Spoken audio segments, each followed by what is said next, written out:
right, what's going on, guys? Welcome back to another episode of Rear Naked Locks. I'm Chato. That's Henry. We're gonna give you guys a quick rundown on the Ultimate Fighter episode 5, Cormier versus Sonnen. This episode was I got annihilated on my pick, but it was an overall good episode. Like, how'd you feel about the episode in general, Henry? The episode, it was cool. It was cool. Freaking Moreno. It was cool to see Moreno. I mean, especially when we got a big flyweight fight coming up this weekend. So nice to see my boy still got his head in the game and shit. Maybe he's got a winner. Yeah, I mean, like, I don't know about you, but like I kind of like this format of the Ultimate Fighter where they bring in old coaches and stuff. It kind of like it just kind of leaves me on the edge, like who are they going to bring in next? And then the fact that Yeah. they're leading the workouts and actually giving stuff instead of just being like background. Like, I feel like that adds to the story. And like No. Yeah. I definitely wasn't a boring one, but it was definitely one sided. It's definitely one sided. All right, let's get into the how the teams look after last episode. Not a fan of that yellow, but seems to me like Cormier is dominating. Hey, if the Chelsea doesn't get together, man, it's gonna be a clean sweep on Cormier's side for the welterweights. It's looking bleak.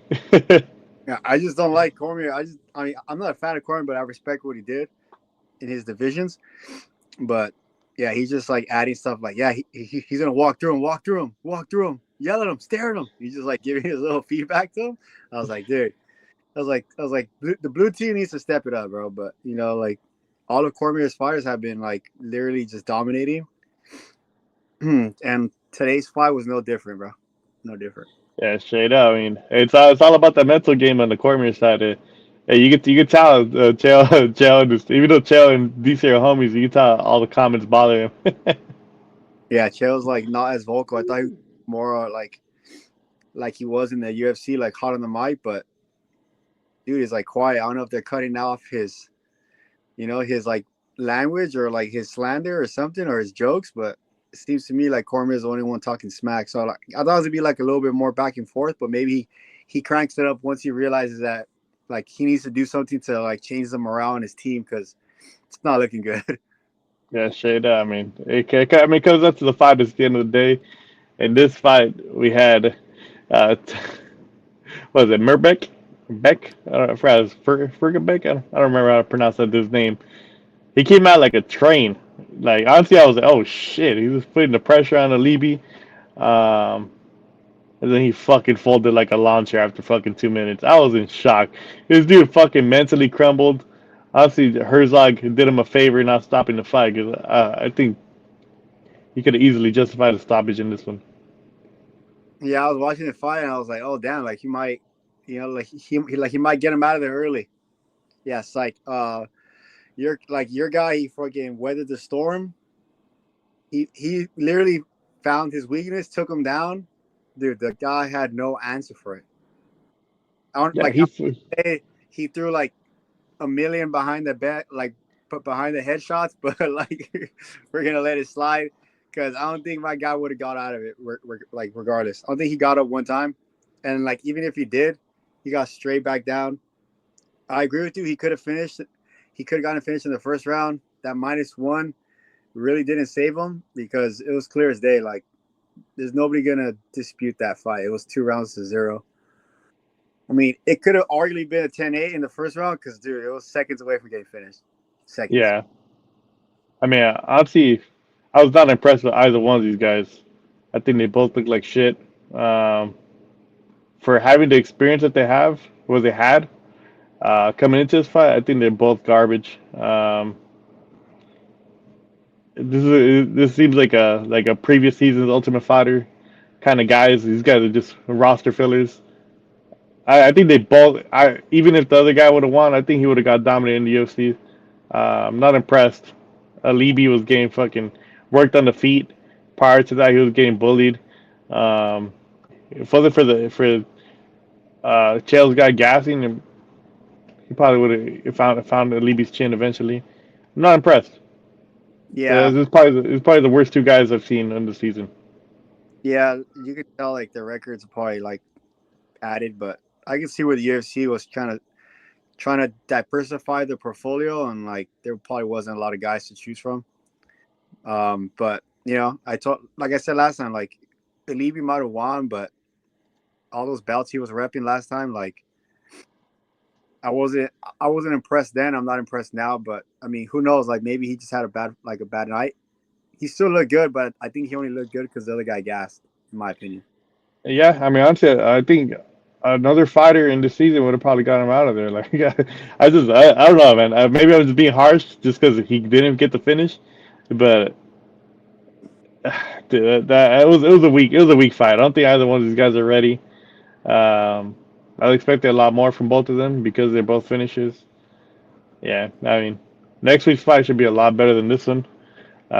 Next week we got Alex the Hulk Sanchez versus Matt, was it Magic Dixon. Yeah, Um, the Hulk.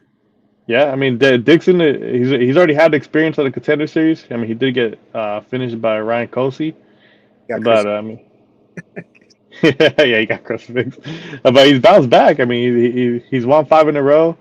I mean, it takes a lot. Like you sometimes that that breaks people getting to a big stage and then failing. A lot of fighters don't bounce back from that.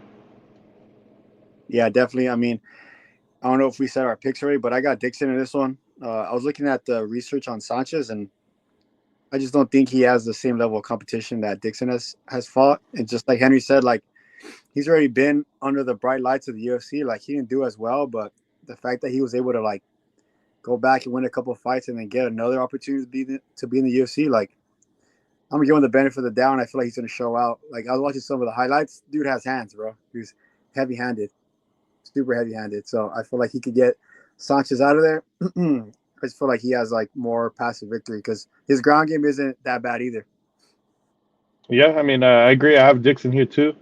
I feel like Sanchez does have more KO power than Dixon does, but I mean, from the fights I saw, he's kind of low volume. So it's like if he doesn't crack you with that one hitter quitter, it's not a guarantee that he puts out enough output to win. This is a 2 round fight, so it's like if Sanchez doesn't get going, I feel like Dixon's going to put it on him.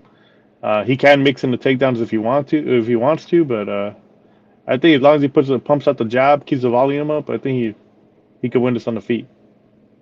Yeah, definitely. Like I could see this being a like a late, like an early finish for Dixon, or like Sanchez probably just like loses round one and then just can't catch up, and then just Dixon wins 2 rounds to zero. So like I think Sanchez has to get him out early, or it's gonna be a long day for him.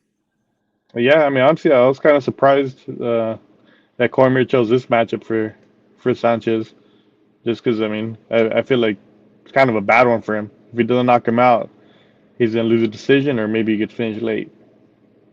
Yeah, I don't know. Like I don't know what his thought process is. Like maybe that's something I wish they would have added, like the coach's thought process of like why they chose that fight. Like a breakdown of like what they see the weaknesses are. Is like because it's not like they're gonna see this until like right when it happens. So like that little insight would have been big for us to throw in here. Like if we could just get like inside the mind of the coaches just for a little bit to see like why they're doing what they're doing.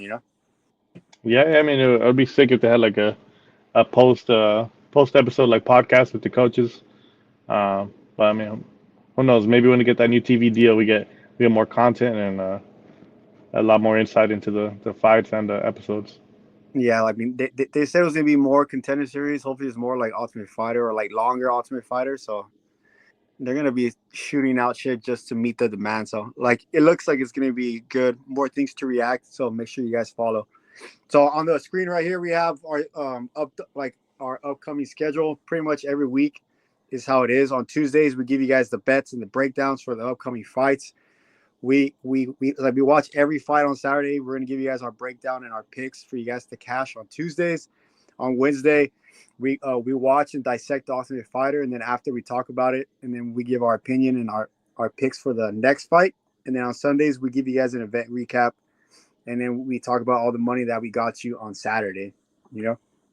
Yeah, I mean, next Saturday there is no UFC event, so we're probably gonna have to fill that Tuesday spot with something else.